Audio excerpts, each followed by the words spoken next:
Berikan selalu kesehatan, kemudahan panjang umur, keberkahan rezeki, dan bisa terus untuk membimbing kita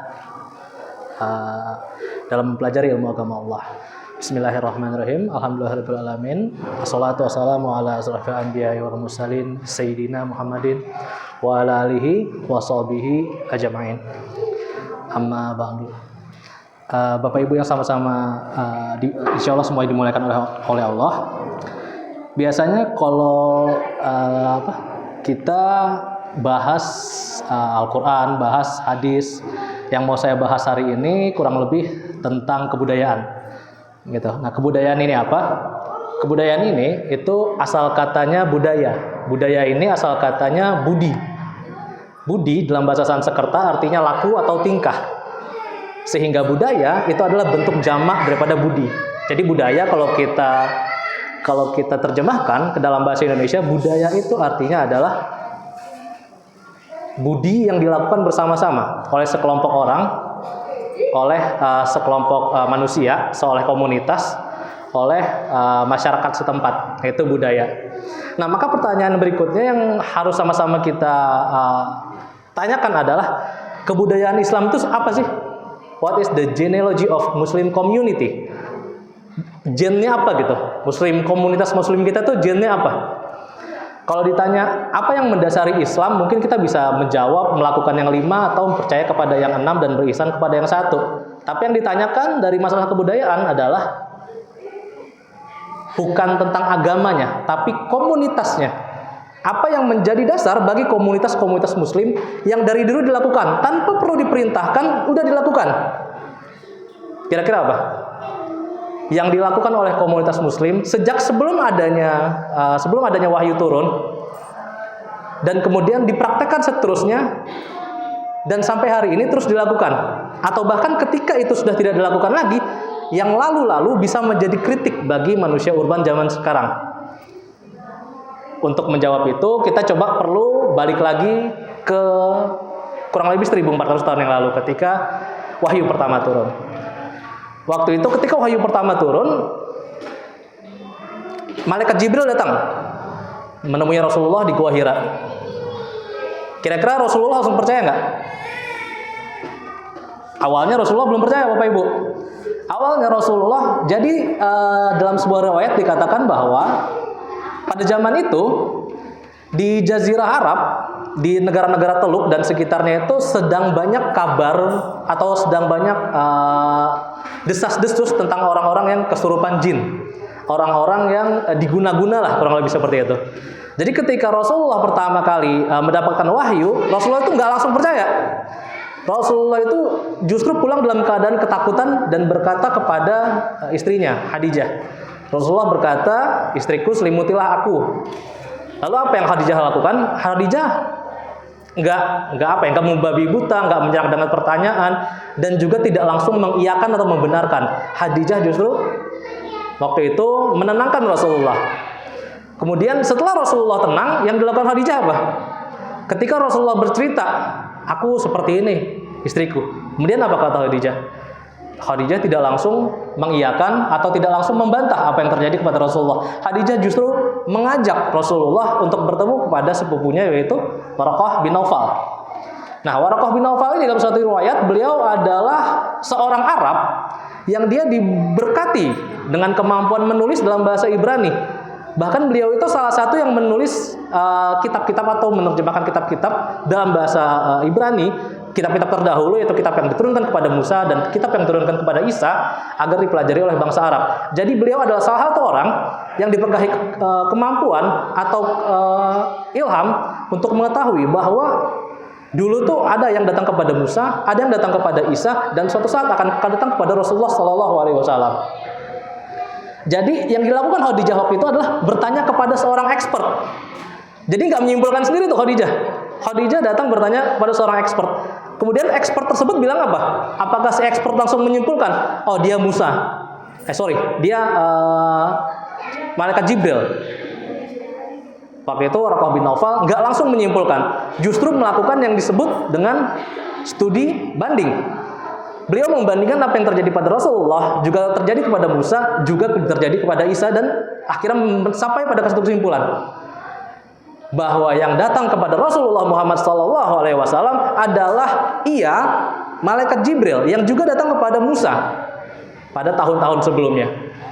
Seperti itu. Nah, jadi dari awal turunnya wahyu, kita tahu bahwa genealogy of Muslim community, apa yang dipegang oleh komunitas Muslim bahkan tanpa diperintahkan, jawabannya jelas, yaitu berpikir logis, yaitu berpikir heuristik, yaitu ketidakmudahan percaya pada sesuatu bahkan yang sifatnya gaib sekalipun. Itu yang harus kita sama-sama kita pegang. Tapi kalau kita lihat, kita tengok kembali kehidupan masyarakat Muslim saat ini. Apakah sejalan gitu dengan prinsip ini? Tahun 2012 ada orang masuk penjara, Pak. Masuk penjara gara-gara ngaku nabi. Keluar dari penjara ngaku Jibril. Ada yang percaya coba? Ada yang percaya tuh, namanya Lia Eden, ngaku Jibril. Kagak pakai cross check dulu deh. Dia nggak pakai wah apakah benar demikian? Nggak pakai. Jadi langsung percaya aja. Jadi kalau kita lihat dulu tuh komunitas Muslim itu sebegitu memperhatikan terhadap detail pemikiran. Tapi kok sekarang ini masyarakat Muslim agak kurang dari segi pemikiran. Ada kasus kedua. Ini akrab mungkin bagi kita, bagi orang-orang yang dekat dengan media sosial, terutama bagi anak-anak muda kita. Banyak sekali konten berseliweran di media sosial, Pak.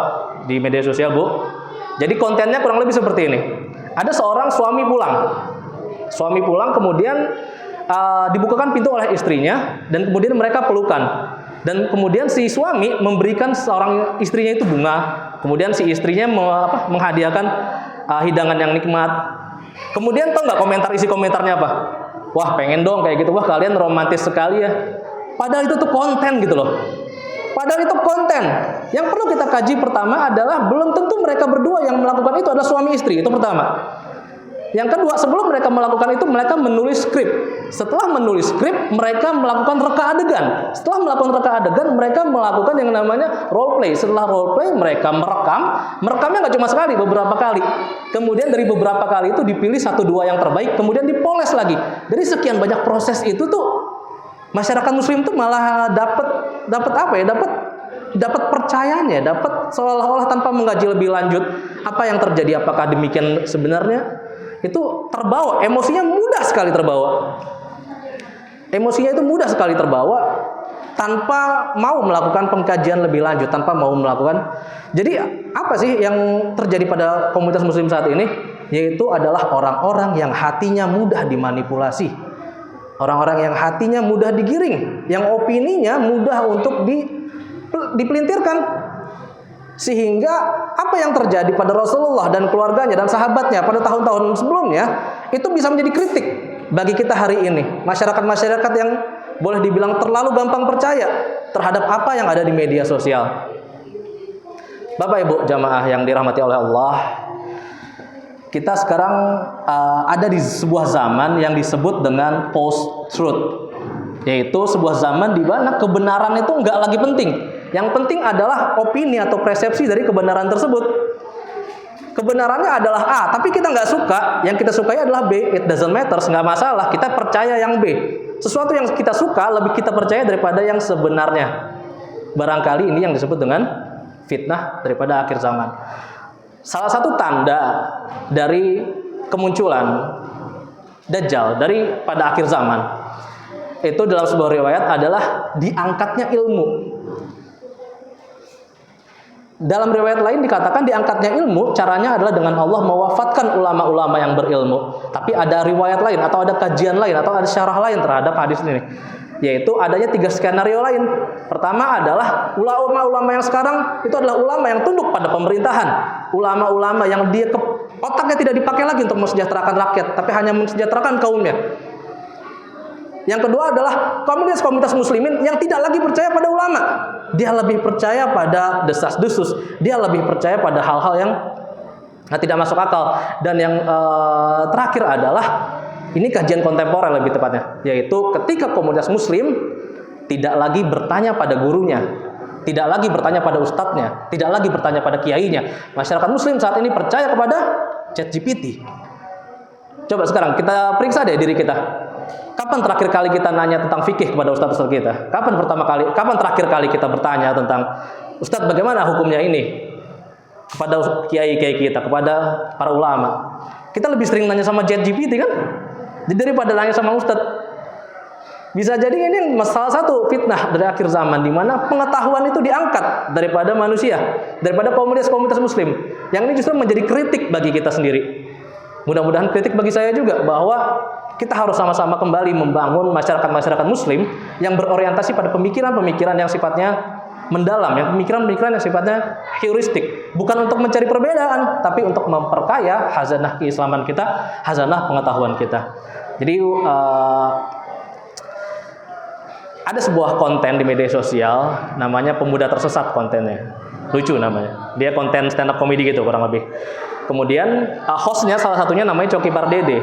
Beliau diminta untuk membacakan pertanyaan-pertanyaan yang ditanyakan oleh netizen. Salah satu pertanyaan bunyinya gini, Ustadz atau Habib, kan Dajjal nanti banyak pengikutnya ya? Apa jangan-jangan Dajjal centang biru? Gitu. Itu bunyi pertanyaan seperti itu. Kemudian orang-orang tertawa gitu. Bagi orang-orang yang memahami aspek tersebut dalam ranah komedi, ya itu lucu. Tapi gimana kalau ternyata itu beneran terjadi? Gimana kalau Dajjal itu nggak muncul tiba-tiba dalam orangan, tapi ada Dajjal-Dajjal kecil dalam bentuk sosial media yang menjauhkan kita dari guru kita, yang menjauhkan kita dari cara berpikir jernih, yang menjauhkan kita dari komunitas-komunitas muslim. Bagaimana kalau ternyata hari kiamat yang dijanjikan itu sudah mulai dari hari ini? Gimana kalau pertanda-pertandanya itu udah ada dari hari ini? Ini pentingnya kita kembali kepada the genealogy of Muslim community. Itu apa? Itu adalah komunitas-komunitas yang berpikir dengan jernih, komunitas-komunitas yang berpikir pada ranah yang mendalam, komunitas yang dekat dengan para alim, komunitas yang dekat dengan ulama, komunitas yang saling menggembirakan di antara saudaranya, komunitas yang saling memberi, komunitas yang tidak mudah percaya pada isu begitu saja sehingga gampang mengkafirkan, sehingga gampang menuduh yang tidak-tidak, sehingga gampang dimanipulasi otaknya. Dengan demikian saya tentunya berdoa untuk kita semua. Semoga dimudahkan, diringankan hati kita, diringankan jiwa kita untuk bisa menerima nasihat-nasihat yang baik dari guru kita, diringankan langkah kaki kita untuk terus menimba ilmu di masjid yang mulia ini. Dan mudah-mudahan kita, orang-orang yang ada di sini hari ini, juga saudara-saudara kita, juga kaum muslimin yang dalam hatinya percaya kepada Allah, percaya kepada Rasulullah, dan percaya akan adanya hari akhir, semoga dikumpulkan di tempat yang terbaik di surganya Allah Subhanahu wa taala. Wallahu a'lam bishawab. Barakallahu li wa lakum. Assalamualaikum warahmatullahi wabarakatuh.